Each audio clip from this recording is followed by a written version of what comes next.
Ago, Hebrew prophets foretold that one day the Jewish people would return from all over the world. It's happening right now. We had this decision a long time ago when we were very young, but life happened. But now we know it's the right time. We all have to make Aliyah. The world is just not ready for the Jews. Israel is ready for the Jews, and we have to be here, all of us. Something profound is unfolding in our world today. A quiet miracle that reverberates through time, echoing the ancient voices of the Hebrew prophets. After centuries of exile, persecution, and dispersion, a global homecoming is taking place. From the mountains of Ethiopia to the streets of Paris, the valleys of India, the war-torn cities of Ukraine, and beyond, Jews from every nation under heaven are returning to their ancestral homeland, Israel. This is not just a political event, it is a prophetic fulfillment, a divine movement foretold in Scripture. The book of Ezekiel described a time when God would gather his people from the four corners of the earth and restore them to the land he promised their forefathers. That time is now. Could we be witnessing the final regathering before the return of the Messiah? Journey that began 4,000 years ago. To truly grasp the significance of what is happening today, we must journey back over 4 millennia to a place called Ur of the Chaldeans.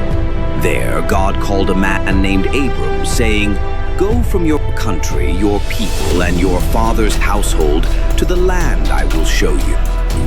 I will make you into a great nation, and I will bless you." Genesis 12:1 and 2.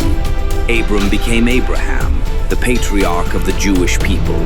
God promised him that his descendants would inherit a land flowing with milk and honey, Canaan, later called Israel. Abraham's son Isaac carried that promise forward, and Isaac's son Jacob, later renamed Israel, fathered 12 sons. These sons became the heads of the 12 tribes of Israel, each representing a unique and sacred lineage chosen by God. Yet being chosen did not exempt Israel from suffering.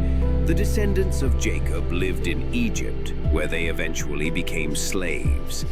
For generations they cried out until God raised up a deliverer, Moses. With miracles, plagues, and parted seas, God led them out of bondage and into the wilderness. At Mount Sinai, he declared, "If you will obey my voice and keep my covenant, you shall be my treasured possession among all peoples, a kingdom of priests and a holy nation." Exodus 19:5-6. Under Joshua, they entered the promised land. Israel's golden era flourished under King David and his son Solomon, who built the first temple in Jerusalem. Yet after Solomon's death, the kingdom split, Israel in the north, Judah in the south.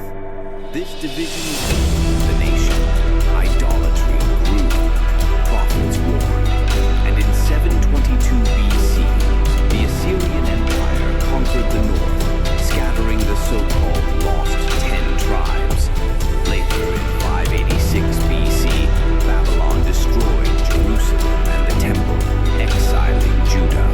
But the promises of God did not end in exile. The prophets foretold a return. "I will take you out of the nations. I will gather you from all the countries and bring you back into your own land." Ezekiel 36:24. "I will make them one nation in the land, on the mountains of Israel, and one king shall be king over them all." Ezekiel 37:21-22. For centuries this prophecy seemed impossible. But in 1948, after nearly 2 millennia of dispersion, something miraculous occurred. The state of Israel was reborn. Holocaust survivors, Arab world refugees, and Jews from every continent began returning, just as foretold. Aliyah, a prophetic movement. This return called Aliyah, meaning ascent in Hebrew, is more than migration. It is a spiritual homecoming, a divine regathering that continues to this day. One of the most remarkable fulfillments involves the tribe of Manasseh. Exiled by the Assyrians over 2,700 years ago, their descendants, known as the B'nai Menashe, settled in northeast India. Remarkably, they preserved Jewish customs, kept the Sabbath, and honored biblical traditions. Today, over 3,500 B'nai Menashe have made Aliyah, with thousands more preparing to return. Another fulfillment is Operation Dove's Wings, which brought home thousands of Ethiopian Jews, the Falash Murrah. Though once forcibly converted to Christianity, many clung to Jewish customs for generations. Since 1991, over 75,000 Ethiopian Jews have returned to Israel. The emotional arrival of 300 new immigrants from Gondar in 2020 included scenes of people weeping, kissing the soil, and blowing the shofar, a biblical trumpet of return. From every nation, they come in France. A surge in anti-Semitism led to a 137% increase in Aliyah in early 2021. In Ukraine, amid war and crisis, Jewish families have been airlifted to safety in Israel. In North America, organizations like Nefesh B'Nefesh help Jews from the U.S. and Canada resettle in the Holy Land. Even wealthy figures like Roman Abramovich have made Aliyah, investing in Israel's future. In Venezuela, amid political collapse, many Jews left everything behind for a fresh start in Zion, some kissing the earth upon arrival.